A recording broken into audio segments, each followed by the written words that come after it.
Mga kaibigan, may good news para sa lahat. Kung gusto nyo nga makabasa ng mga balita tungkol sa Mindanao, wala nang iba kundi ang Mindanao Examiner newspaper. Mindanao ang sirkulasyon, Mindanao ang balita. Ang Mindanao Examiner sa Basilan, Sulu at Zamboanga. Gumawa na rin ito ng mga independent films at ABP, audiovisual presentation, at may photography at video services pa. Bisitahin po natin ang kanilang website sa MindanaoExaminer.com o tumawag sa 9925480. Marami pong salamat. Kaya natin to.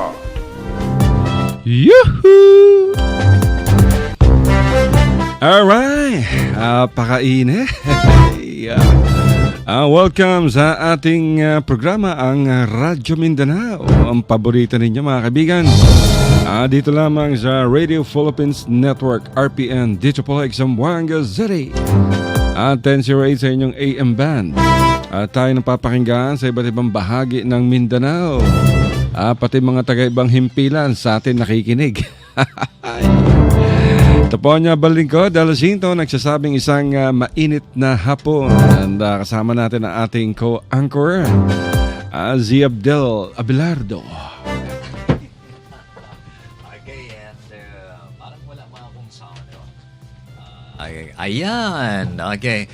Mayong hapon kaninyong danan mga kaigsunan, makabibihag ang kahaponon, bisag init ang panahon mga kaigsunan, pero makabibihag lang hapon kay adlaw na ate merienda na ate pagkaon diha, sabi na may mga balanghoy.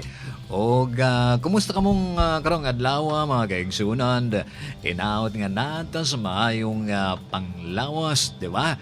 O kamo na minaw lang gihapon sa atong kinaham nga programa, ang Radyo Mindanao dinhi sa pinagkasikat nga radyo o number 2 daw matod pa sa atong angkor man dire, pero daghang naminaw kay kusog man kaayo mga kaigsunan mo abot mag-asa-asa basta parte dire sa Mindanao mga kaigsunan. O ang atong programa, ang Radyo Mindanao dinhi sa RPN D-Triple-X. O kusog kayo ni mga kaigsunan, di ba? O hinaot naalang gihapon kamudihan nga naminaw o maminaw sa among mga chismis, sa among mga labas nga chismis alang kaninyong mga kaigsunan. O ginilang gihapon si kinsa daw to, si Abelardo, si Abdeloy Abdel Disa o mayang hapon kaninyong tanan.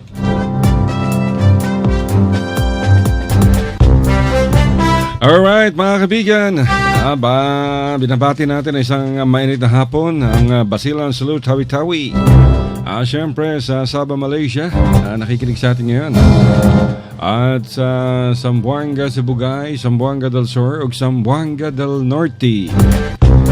Sa Davao Region, sa Davao Region, sa Samal, sa Cotabato. Ay kinig malakas tayo dyan sa Sultan Kudarat, Takurong.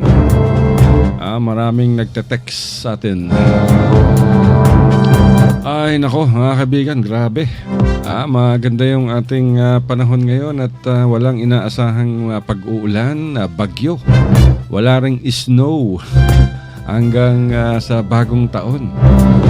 Yung dadog na snow snow. Para musam lang yung snow, mahimutag ayos, makahimutag halo-halo daw. Pero mahirap pag may snow dahil kawawa yung matatanda dahil malamig. Sasakit yung ating mga kasukasuhan. Sila lang, oy. At alam nyo mga kaibigan, habang papalapit ang bagong taon, ay nagmamahal na ang mga bilihin. Lalo-lalo na yung mga prutas, yung mga bilog. Dahil alam nyo naman ng Pilipino, mahilig sa mga kasabihan. Mga pamahiin. Ako, kung ako sa inyo, wag na kayong bumili ng mga bilog na prutas. Ibili nyo na lamang yan ng pagkain, mabuti pa. Dahil wag kayong maniniwala sa mga pamahiin na pag may mga bilog na prutas, 7 bilog na prutas, ay magdadala sa inyo ng swerte. Kalokohan yan. That's baloney. Walang swerteng darating sa tao kung hindi siya magsisikap. Ayan ang lagi nating sinasabi, yung gagastusin yung para sa mga 7 iba't ibang bilog na prutas. Ibili nyo na lamang ng bigas. Bili nyo ng manok, bili nyo ng baka, o kaya bili nyo ng gamot. Dahil hindi totoo yung mga pamahiin. Alam nyo, nagpauso yan yung mga inchik eh. Yung mga inchik ang nagpapauso yan. Pabayaan na yung mga inchik kasi yung mga inchik, marami silang salapi. Marami silang salapi at yung pamahiin nila ay iba sa Pilipino. Pabayaan nyo sila, wag tayong gumaya kasi hindi naman singkit ang mga mata natin. Ang mata natin malalaki. Mga itim. Kaya itabi na lamang ang inyong mga pera.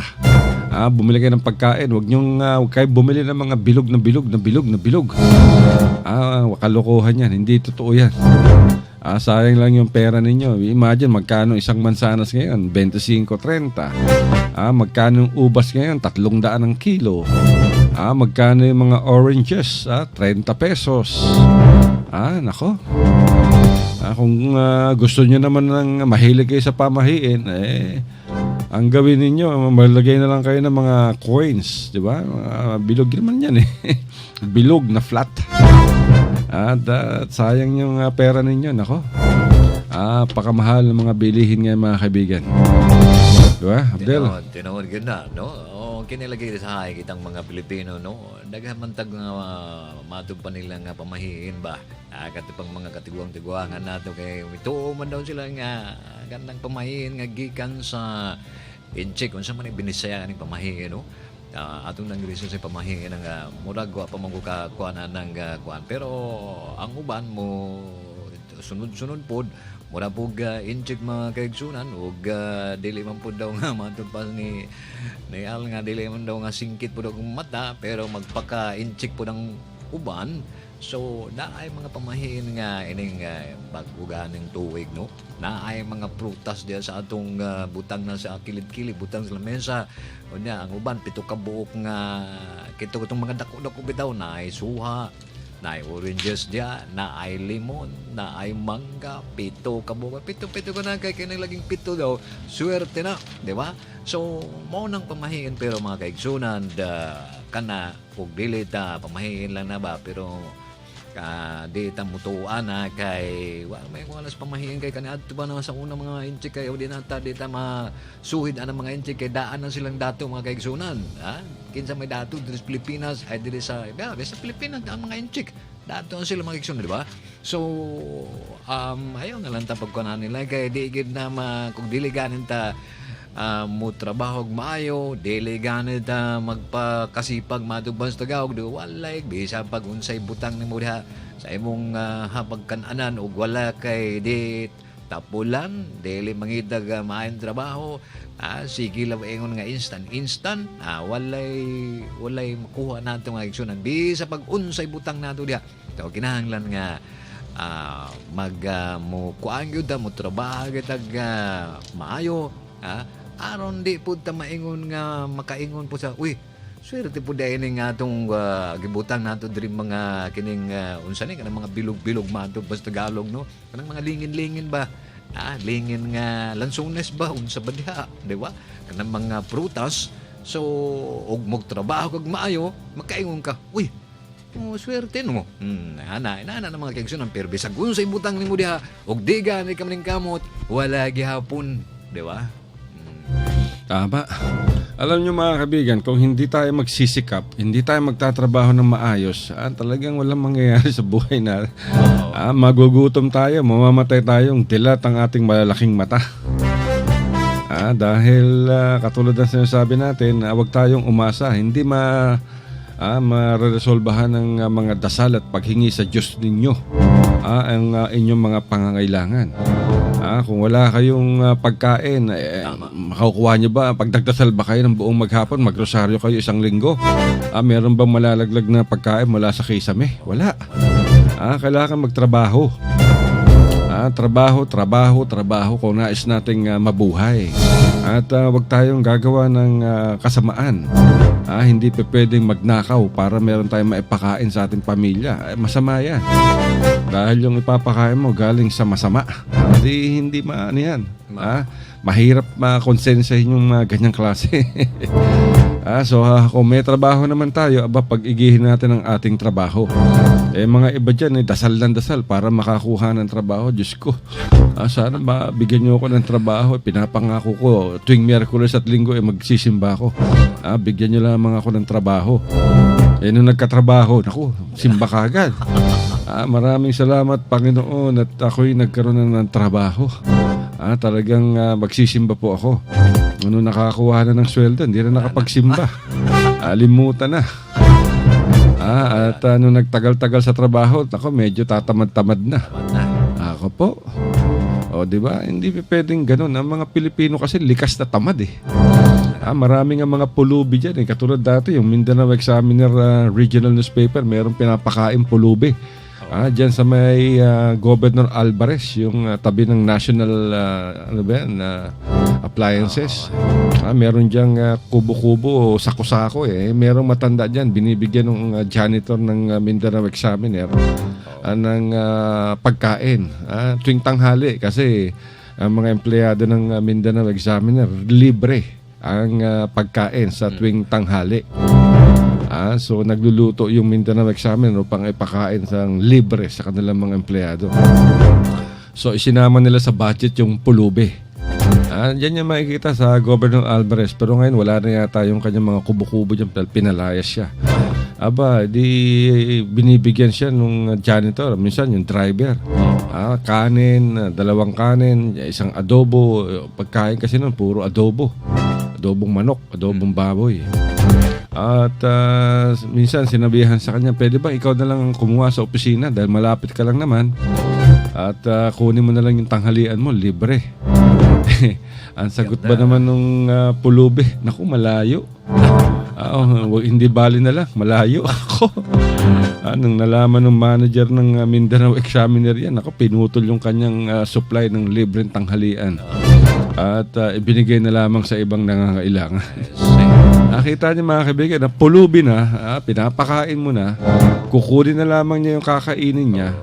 Ayaw niya pang puntahan at malayo raw, ihatid na lamang daw sa kanya. Hindi ba namang malaking... Ay, grabe mga kaibigan, di ba? Oo.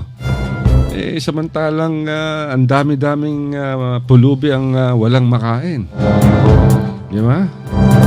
Wala naman maasahan sa pamahalaang lokal. Dahil ang pamahalaang lokal hindi naman nagbibigay ng libreng pakain sa mga pulubi. Kahit naman lang yung Department of Social Welfare and Development o kaya yung Zamboanga City Social Welfare and Development Office, wala. Dito sa Zamboanga, wala ngang makitang Duterte's Kitchen dito. Ang dami-daming mayayaman dito. Pero mabuti na lamang siguro, marami ang tumulong doon sa mga nasunuga. Siguro may mga nakonsensyang mayayaman, namigay ng tulong kay Beng Climaco, yung mayor ng Zamboanga, through the Department of Social Welfare and Development and yung City Social Welfare and Development Office. Mabuti na lamang at may mga tumulong pa rin. Yung mga ilang mayayaman nagbigay ng mga pagkain. At siyempre, kapartner dito mga kaibigan, ang iba't ibang himpilan ng radyo, yung mga media. Andyan yung e-media. Andyan e-media ni Ray Bayoging. At yung Radyo Agong naman ni Joel Sanson. At siyempre yung brigada ni Dan Vicente. Yung Zamboanga Press Club, hindi lang natin alam kung meron bang ginawang humanitarian mission para dito sa mga nasunugan. Pero ang dami na marami na ang tumulong. Police, mga sundalo, mga NGOs. So sobra-sobra na siguro. May mga lugaw pa, nagpalugaw. So ngayon ang hinihingi natin tulong para sa mga media naman. Baka sa sunod na araw, baka coming yung galing sa Sulu, no? Kay Governor, yung tulong dito. Kasi ano yan hindi na siguro. Yan, diba? Dahil sobra-sobra na yung mga pagkain. Okay, si Governor Sakurtan tumutulong yan. In extreme emergency. Diba? At mga kaibigan, kayo pa rin ay nakikinig sa ating palatuntunan ng Radio Mindanao Zamboanga dito sa pinakamalakas at good sounding radio dito sa lungsod ng Zamboanga, ang D-XXRPN. So, sa mga kababayan po natin, sabi nga nila, matod pa nila nga magbinisaya mo, kay Tagalog man to si ang atong angkorman nga mistiso, si Salakidi. Kita po magbinisaya, bisag binisaya nato nga murag dili kayo lom, kay dugay ng mga wala nag-istorya og binisaya, kay tulukad lang na dito sa Manila, pag-abot dito sa Zamboanga. Di na, Tagalog na daw. Alimtan na ang pagka-Bisaya, mga kaigsunan. So, ang kinilaging pagtabang, no, usan ka grasya nga atong matagamtaman karon kay ngunta nga panabang sigig panabang tawag na ay mga emerhensya, na ay mga sunog para diri sa Zamboanga, mga kaigsunan, na ay nasunog. So, nagtinabagay ang tanan sa pasiugda sa mga announcer, no? Pasiugda sa mga announcer. Nangayog sila mga gi-announce sa tanang mga radio dring. Nangayog mga contribution ba? Nangayog panabang sa atong mga lumulupyo diri, labi na katong mga dato, itong mga naa, bisag putol nga tsinelas de unsa ba, habol ba, or mga kaldero o plato, mga pagkaon kay lagmit lagi o mga kadaghanan na panghatag sa mga lumulupyo kanang mga sunina, no? Ug na ay kaning mga pagkaon nga katubitong mga magi, mao nang pirmi nga ihatag sa mga lumulupyo alang sa mga nasunugan, alang sa mga naay mga emerhensya, mga kaigsunan, di ba? So dako kay nagtabang kay lagi naara po'y panahon nga buyag-buyag sin pagkuintaon, kita po'y magproblema, na siyempre asa mo kuan kundili ang sa mga katawhan pod o pananglit nga wala kay nahatag, siyempre dito mo hatag nga ng tahanan kay nasunugan yung dalo kay na, di ba? So mao na kay kaigsunan, kinahanglan na ay emerhensya, na ay mga unsa-unsa nga panghitabo, kinahanglan manawagan gani ang atong mga para sa ating radyo na nawagan nga bisag gamay na lang kung kantidad o unsa ba diha nga dili na ninyo mausan nga sumuran na mo ay ihatag na mga kaigsunan, idala na nito sa DSWD ba o sa ubang mga radyo nga pirmi sila nga nagpasiugdan niya ng kining aktibidades. So hatod na ninyo dito aron ang atong mga nasunugan, ang atong mga biktima nga ng sunog diri sa Zamboanga, aron po malipay ug na sila makaon, na sila pamisti, na sila mga habol kay tugnaw-tugnaw makarong mga panahon ng mga kaigsunan, di ba? So maluoy po nila ba? Tama. Kaya, nagpapasalamat tayo sa lahat ng mga tumulong. Yung mga mayayaman, yung mga iba't ibang manager, may-ari ng mga negosyo, yung mga media, yung mga reporters, at sa lahat, whether malaki o maliit ang kanilang ibinigay na tulong, pasalamat pa rin. Dahil nanaig ang kabutihan sa kanilang mga puso. At sana hindi masyadong mapolitika. Meron dyan mga iba, for political purposes, kunyari, pupunta sa mga nasunugat para makuha ng litrato, kunyari, tumutulong. Alam naman natin ito, mga kaibigan, basta may mga ganyan mga epal, kilalanin ninyo. Maraming ganyan, hindi lamang sa tuwing may sunog, tuwing may baha o pag-ulan. Basta nakita ninyo ganyan, kumuha kayo ng kamatis, batuhin ninyo. Kumuha kayo ng itlog, batuhin ninyo, sabay takbo. Anyway, mga kaibigan, at basahin muna natin tong balitang ipinadala ng ating reporter dyan sa North Cotabato, si Roderick Benyes. Isang sundalo ng Philippine Army ang pinaslang ng mga digalang armado sa harapan mismo ng kanyang bahay sa bayan ng Alabel sa lalawigan ng Sarangani. Nakilala ang biktima, mga kaibigan, na si Corporal Jomar Estefano, 28 anyos, at miyembro ng 73rd Infantry Battalion. Nakadestino ito sa Davao Occidental, ngunit umuwi lamang upang makapiling ang kanyang pamilya. Aray ko. Ayon sa salaysay ng kanyang asawa, nakipagkita pa umano ang sundalo sa kanyang mga pinsan. At nang umuwi ay papasok na sana sa kanilang bahay nang ito'y dagitin ng dalawang lalaking nakasakay sa isang motorsiklo at saka ito nirat-rat. Ani pa ng asawa, bubuksan na sana nito ang gate upang makapasok ang motorsiklo ng sundalo. Ngunit bago pa man ito ay sunod-sunod ng putok ng baril ang umalingaw-ngaw sa kalaliman ng gabi. At bumulagta ang sundalo sa malamig na kalsada.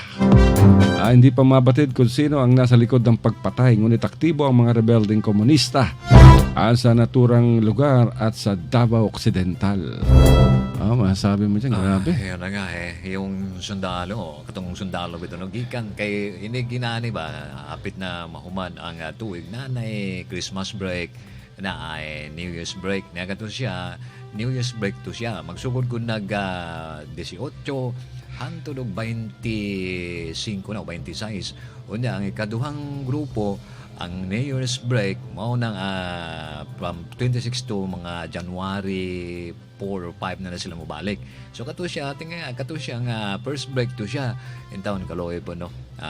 Kay kinilaging mga wala na sa balaod ba sa sundalo na gud to siya. Makakita na sila sundalo bisan naka-uniforme ka o naka-civilian ba basta ibalaan kanila ng sundalo ga ay lagi ng rat-ratan. So mao itong mga kaigsunan ang buod lang nga nang ipasabot nga sila wala ba'y kasing-kasing patalikod o dili ba nga mo atubang o enkwentro ba ilang pusilo ng tao nga kining walang kalaban-laban madun pa sa Tagalog. Imagine mga kaibigan, siguro to naka-RNR to, naka-rest and recreation. O kaya naka-break. Naka-Christmas break siya. Nako po. Hindi na inabot mga kaibigan ng bagong taon. Ay kiramay tayo din sa pamilya nitong si Corporal Estefano. Ay. Bueno mga kaibigan, sa iba pang balita mula sa ating reporter na si Roderick Bernias sa North Cotabato. Patay naman isang 50 anyos na magsasaka. Matapos tong tagain sa leeg ng lalaking kinakasama ng dating asawa. Diyan naman ito naganap sa bayan ng Bansalan sa Davao del Sur. Ayon sa pulisya, dinalaw lamang ng biktimang si Jimmy Ando ang kanyang mga anak sa dating live-in partner nitong si Anita Algabre sa bahay nito sa Purok Escalante sa Barangay Manaba. Ngunit naabutan umano ito ng kinakasama ng babae na si Reynaldo Tondos Jr. 56 anyos at agad sinugod na biktima. Ako humugot kaagad ng itak at tinaga. Tinaga umano ni Tondo ang biktima sa leeg. Sa akalang binabalikan nito ang babae. Natsyempohan wala pa sa bahay. Naku po. At saka mabilis na tumakas. Sinabi naman ng pulisya na halos matanggal na ang ulo ni Ando sa lakas ng pagkakataga sa kanyang leeg.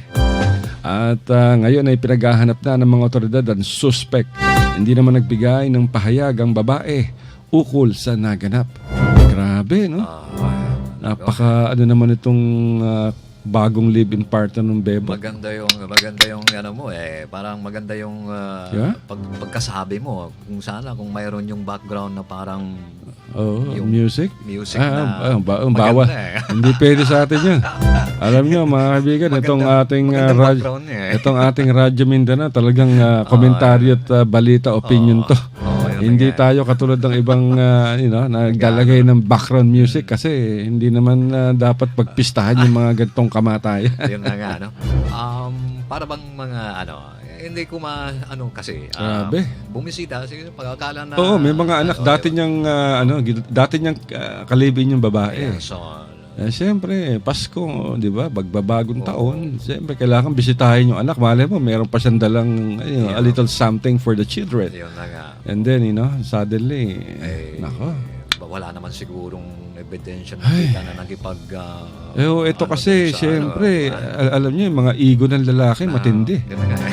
Diba, makita mo lang yung yung girlfriend mo, may kasamang lalaki, nagsisilos ka kagad, di ba? Oo, yun ay, nako, alam niyo, dapat itong mga lalaki maging liberal at, practical.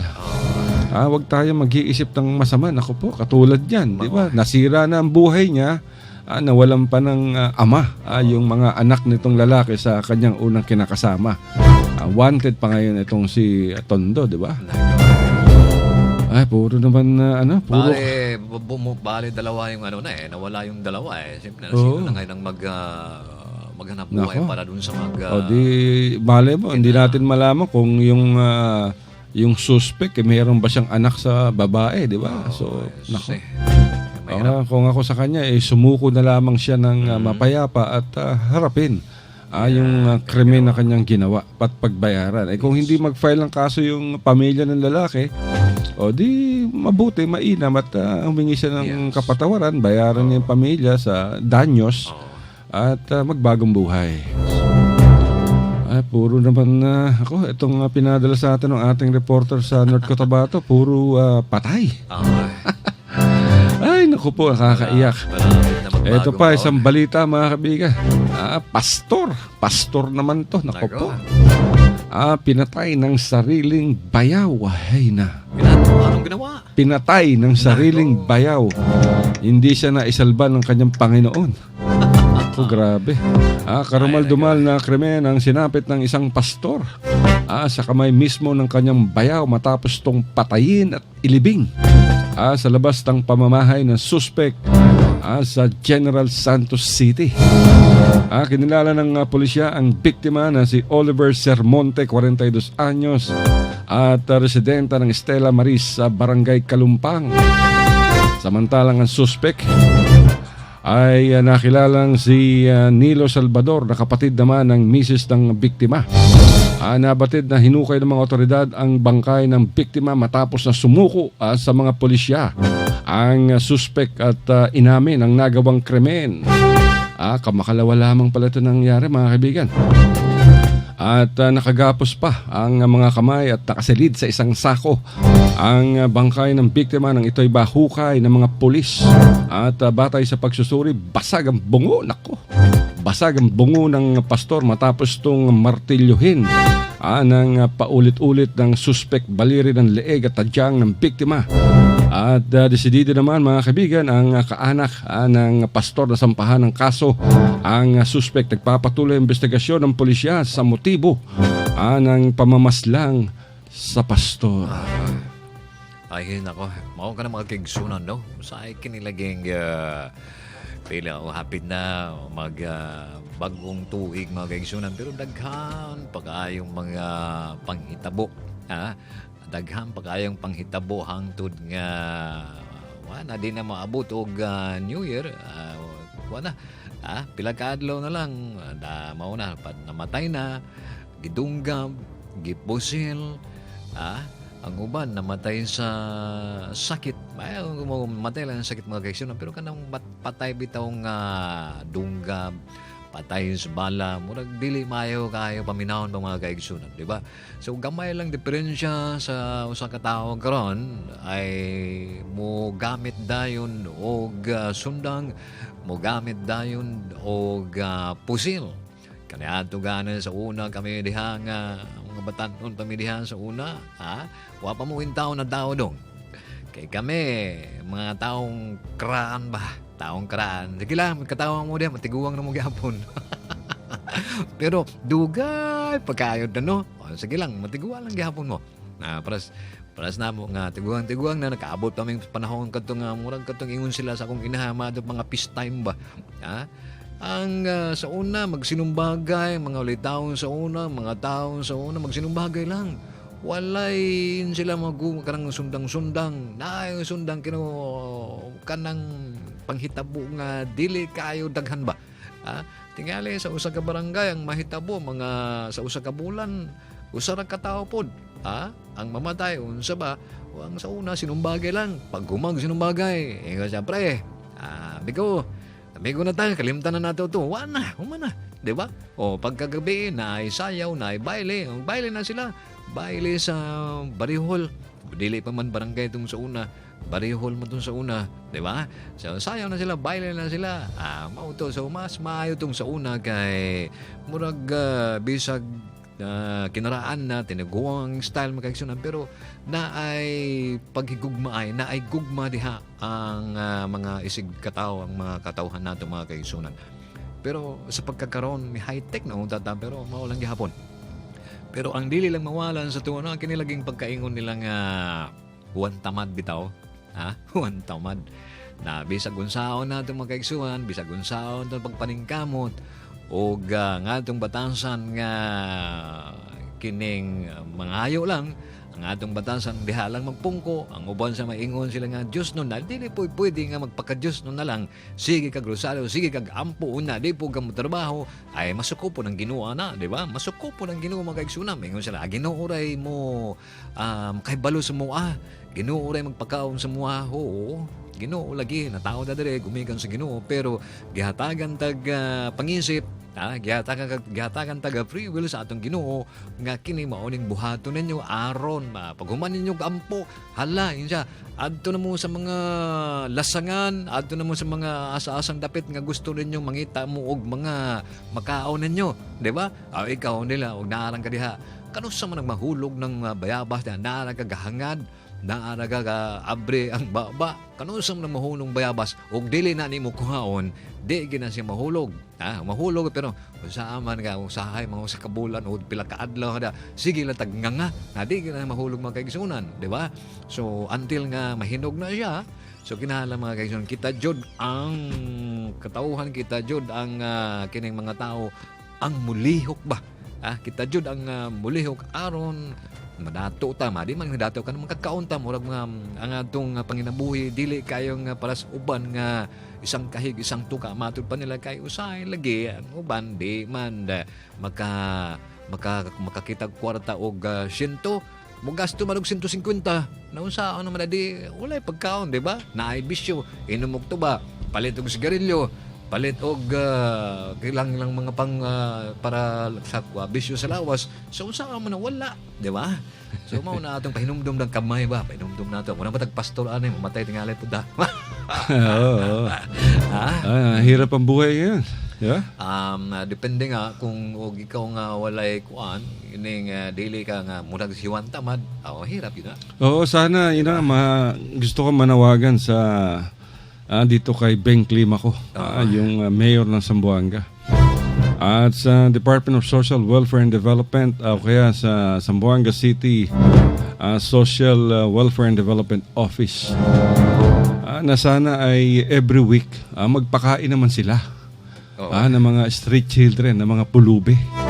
Kahit once a week lang. Dyan sa tanggapan ng DSWD sa Santa Barbara o kaya sa CSWD. O kaya dyan sa Plaza Pershing, once a week lang. Magluto ng lugaw, once a week lang. My goodness. Mabigat ba naman yan? Marami naman maraming mabubuting kalooban ng maaaring magbigay ng bigas. Pagbigay ng manok, yung Bounty Fresh Chicken, di ba? Bounty Fresh Foods, yan. Para may pakain naman kahit every week lang, once a week. Yes, sa bagay kung kahit anong puspusan yung trabaho natin, paghanap buhay natin, pero kinakapos kasi, no? So, bilang isang tulong para sa mga nagsusumikap na magtrabaho, maghanap buhay, na kulang naman, tama yung suggestion po, no, na magpakain man lang. I-discuss natin to sa i-discuss natin to mga kaibigan sa yung partner natin, yung Mindanao Examiner Regional Newspaper. Para kahit na once a week lang magkaroon ng dirty kitchen. At hingi tayo ng permiso sa City Hall upang makapagpakain dyan sa Plaza Pershing, di ba? 3 malalaking kaldero lang yan Doon na rin magluto. Marami naman magbo-volunteer sa I'm sure sa Mindanao Examiner upang maipakain sa mga mahihirap. At baga mayroon pang sasabay dyan, no? Yung mga gusto magbigay ng donors, pero i-finalize muna natin yan. At, once a week lang naman to. Yung mga may-ari ng mga bigasan dyan. Yung mga in-check, yung mga iba, mga Pilipino na may malalaking bigasan dyan. Maaari sila mag-donate kung sa matuloy ito. At yung Magnolia Chicken naman, Bounty, yung RFM, pwede sila magbigay ng kahit mga leeg-leeg lang ng manok o pakpak. Halos kaldo, no? Arroz caldo. Oo, arroz caldo. O kaya yung KCC, marami naman sila mga buto-buto ng mga baka ron. Pwede na, lasa na rin yun, di ba? Tignan natin kung papayag yung Mindanao Examiner at makapaglunsad tayo. Kasi alam nyo mga kaibigan, sa Maynila meron silang Duterte's Kitchen. Bukas yan para siyang malaking karinderya na bukas ang mga nangangailangan ng pagkain. Pupunta lamang doon at magkakain lang, ganun lang, aalis. Araw-araw yan. Araw-araw. Sa Amerika maraming ganyan. Sa Amerika, yung mga homeless kung tawagin, nagpupunta sila sa isang lugar at doon may mga nag-ooperate ng mga ganyang klaseng dirty kitchen. Usually, mga pinatatakbo to ng mga misyonaryo. At pinapakain sila. Ito, lahat ay nanggagaling sa donasyon. Siguro, one of these days, gawa tayo ng position paper para ma-submit natin sa ating media partner. Yung Mindanao Examiner at mapag-aralan kung paano masusustain yung dirty kitchen. Tawagin, mag-isip tayo ng pangalan. Kung ano ipapangalan natin sa dirty kitchen na yan, di ba? Arroz caldo para sa may hirap, something like that. Hindi naman Chabacano, no? Huwag na tayo mag-Chabacano. Hindi, ang Zamboanga, mga kaibigan, alam nyo, hindi naman mga Chabacano may-ari ng Zamboanga. Ang Zamboanga ay para sa lahat. Hindi naman sinabi hindi ka Zamboangueño, hindi ka pwede sa Zamboanga. Kahit yung mga Chabacano, mga Zamboanga, hindi naman mga Zamboangueño, hindi naman sila natibo rito. Mga dayo yan. Ang natibo sa Zamboanga, itong mga Subanon. Mga Subanon ng natibo ng Zamboanga City, ang Zamboanga Peninsula. After nung Subanon, dumating yung Islam. At dumating yung mga Kastila. Itong mga Kastila talaga. Que barbaridad. Que horror. Cojones. Hijo de caca. Judas Barabas. Itong mga Espanyol ay nako. So yung tignan natin kung sino magiging partners natin dito. Maganda talaga naisip na. Diba? Definitely. Siguro pwede tayo humingi ng tulong kay Sulu Governor Toto Tan. Pwede tayo humingi ng tulong kay ARMM Governor Mujib Hataman. Marami tayong pwedeng hingaan ng tulong upang maihatid natin yung kanilang tulong mula sa kanilang puso, of course, at bulsa. Para dito sa mga street children. At gusto natin every week, kahit once a week lang, di ba? Once a week lang. Hindi Okay naman magsimula tayo ng siguro alas 9, alas 10 ng umaga. Ang takbo niyan hanggang alas 4. Alas 4 na gapon. Tama yan. So, usually naman dyan sa arroz caldo, dagdag ka lang ng dagdag ng tubig, halo ka ng halo, dagdagan. Basta importante yung mga buto-buto. Maaari tayong manghingi sa KCC. Kaya kung ayaw nila magbigay, maaari tayong bumili. Mura lang naman ang bulalo. Buto-buto ng baka. Ayan. Tandaan niya mga kaibigan, yan ipaproject ng Radyo Mindanao sa susunod na taon. Gawa natin ng position paper yan.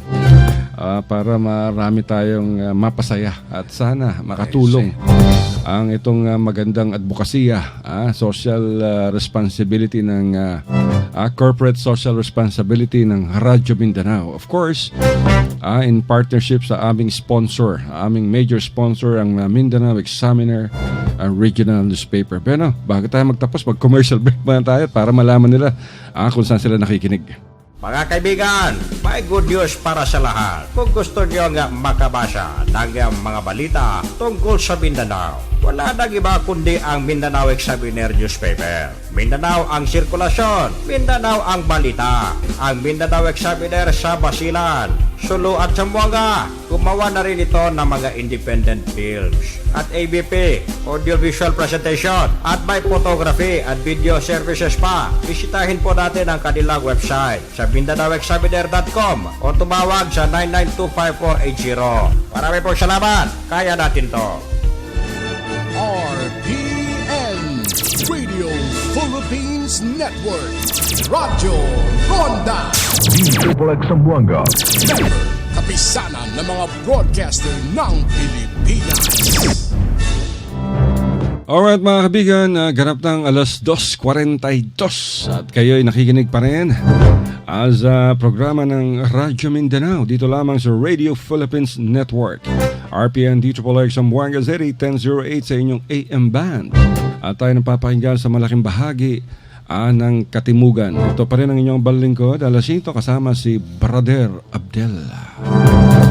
So katulad ng pinag-uusapan natin kanina, sana matupad yung ating binabalak na programa na mapapakinabangan ng lahat, di ba? Yes, gagawin talaga natin yan, ano? Hindi lang siguro sa mga street children, sa mga nagugutom in general. Oo, pwede. Kahit yung mga, yung mga nasa iikot-ikot dyan sa Yes, Plaza Pershing, pwede silang pwede lumapit sila. sa atin at, kumain ng arroz caldo. Oo, Yeah. Kasama na yung may juice yata yan siguro or arroz caldo lang, no? Arroz caldo lang. Arroz Pero caldo kung lang, magbibigay ka ng pan-juice, okay lang. Maganda rin.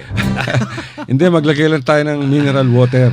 Di ba? Yes, eh. Na kung saan ay marami namang mga water, commercial water, rito refiller. So, maaari tayong humingi ng mga tubig. At saka kung wala magbigay, mura lamang 15 pesos lang isang malaking container. Ilagay natin siguro mga 2 o 3, di ba? Tapos with dispenser. And then yung mga plastic mga baso. Siyempre yung Disposable na, ano? yung mga disposable. Pati na rin yung mga plastic bowl na maaaring magamit. Yun lang. Ganun. Tapos mga kutsara or whatever. Plastic. Yes, magandang plano yan. Magandang plano. Lamig kayo ng planuhan mga kaigsunan, no? Dinhilan na sa Radyo Mindanao ang nagkahinumduman ng tinabang sa mga kabos. Bisag dili kabos, bisag katong mga dili mga street children. Kabos. Bisag katong mga... Kabos tayo dito. Kabos. Kabos, hindi kabog, gamay. Kabos, dili kabog, ha? Kabog, Lahi ba ito kabog? Naay kabog nga mulupad, naay kabog nga dili mulupad. Oo, nga ay kabog sa Tomas Claudio, mulupad sa gabi, paborito man to nila Nino, pati ni Richard sa Tomas Claudio. Tinood bitaw na mga kaigsunan, no? Lamig kayo na ang kininaplano sa Radyo Mindanao o sunod tuig na gawin natin yun siguro while arroz caldo last, while supply last, di ba?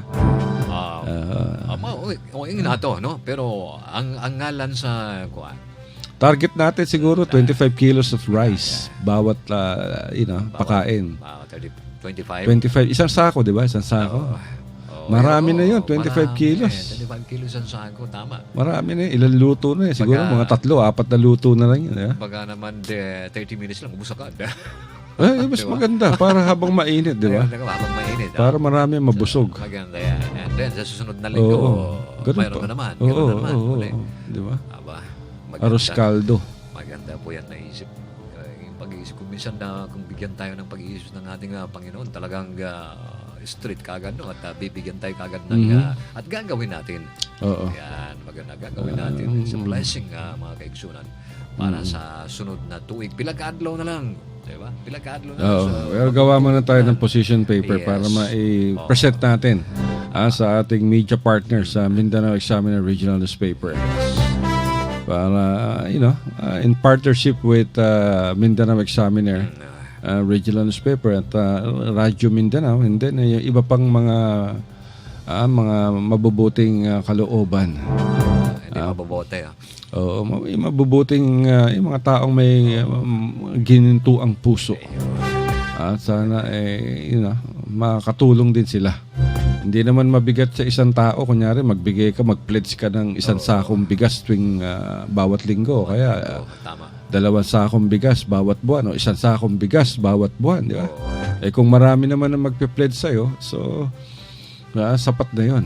Maganda kasi sapat na talaga yung ganun blessings yan Pag-isip, malay mo yung hauna at saka yung shirogi, magbigay din ng mga pandesal, di ba? Magkano ba pandesal ngayon sa hauna? 2 piso. 2 piso. O di 2 piso, kung hindi sila magbigay sila ng discount, di ba mas maayos? Yung 1,000 pandesal, magkano yun? 2,000 piso lamang, di ba? So, 1,000, bawat isang taong kakain, bigyan natin ng arroz caldo, tsaka 2 pirasong pandesal, o 3 pirasong pandesal, bawat isa. Tama. Di ba? Talagang mga kapatid, gutom na rin yun. Ay, sigurado. At magiging sa kanila magiging sunod-sunod na yung nila, blessings nila Isang isang kainan mo lang ng katiting na yung Pandesal. yung kanin Oo. pandesal. Drain. Isang kagat mo lang ng ganyan, ang laki ng reward niyan. Talaga? Meron bang ganun? Ang laki. Nabasa ko kasi Saan magagaling yung reward? Siyempre, galing sa taas. Sa Tatanggapin taas. natin. Tatanggapin natin doon sa taas. Sa Diyos. Yes. Ewan ko. Pero kailangan pagsisikap yan. Ayun na nga. Kaya nga sabi Kasi nga kung niya, galing sa Diyos yan, di Diyos talaga magbigay sa atin ng mga bigas. Hindi nga, palabigay. Kung yung tao mga palabigay, Oo. siyempre may blessings dyan. Dito pa Okay. sa mundo, ipapakita na nandiyan blessings. Di ba ninyo? Oo. Kung nagbabasa galing kami sa ng taas tayo, yan, dapat sila na lang magbigay. Ulan. Si Ninyo nagdadasal hindi makapag magbabayad sa kuryente, hindi mo nakakuha sa Diyos Patay. Tama. Nangutang pa sa Bombay. Bombay Diba? talaga. Ganyan mga kaibigan. Maganda. Sana matupad itong ating plano. At maraming makinabang. Pero ayaw natin yung ayaw namin mga kaibigan. Yung mga pag nagpapakain na biglang may dadating na mga politiko at magpapakuha ng litrato. Ibubuhos ko sa inyo isang basong lugaw. Aros caldo. Hello, Irene. Wala. Bawal yung epal. Kung gusto niyo tumulong, magbigay na lamang kayo. Pero yung presence ninyo hindi maaari doon sa lugar. Tama. Dahil ayaw nating maging mapolitika yung pagpapakain sa mga mahihirap. Anyway, yung mga ibibigay naman ninyong mga tulong, definitely well accounted yan. Yes. Dahil yung Radyo Mindanao at saka yung partner natin na Mindanao Examiner, napakahigpit sa pera mga yan, mga kaibigan. Talagang mahigpit. Marami ng sinibak na mga tao yan dahil sa pera. At mabilis mawala ng tiwala ang Mindanao Examiner at ang Radyo Mindanao sa mga taong ganid, sa mga taong mapanlinlang, sa mga taong magnanakaw. Totoo yan. Tulong. Alam mo kasi pag ikaw ay taong mabuti, taong mabait, talagang galit ka sa mga taong gumagawa ng masama, di ba? Tsaka yung pakain natin, ibibigay natin yung video niyan sa Mindanao Examiner para mailagay sa kanilang website at sa social media. Yes. Ang Mindanao Examiner, mga kaibigan, meron silang Facebook account. Hanapin na lamang ninyo yung Mindanao Examiner at makikita nila ang kanilang Facebook account. Ando doon yung mga balita. At nasa Twitter din yan, mga kaibigan. At pwede nyo silang i-follow sa Mindanao Examine sa Twitter. At sa cellphone naman, meron silang nasa press reader sila. At saka sa Google News Stand. Ganyan kalawak ang network sa social media ng Mindanao Examiner Regional Newspaper. Imagine, meron sila sa press reader at meron sila sa Google News Stand, Google News Play, di ba? Yung mga nagpe-pledge dito At sa siyempre radyo rin, sa mabanggit website, natin. sa MindanaoExaminer.com.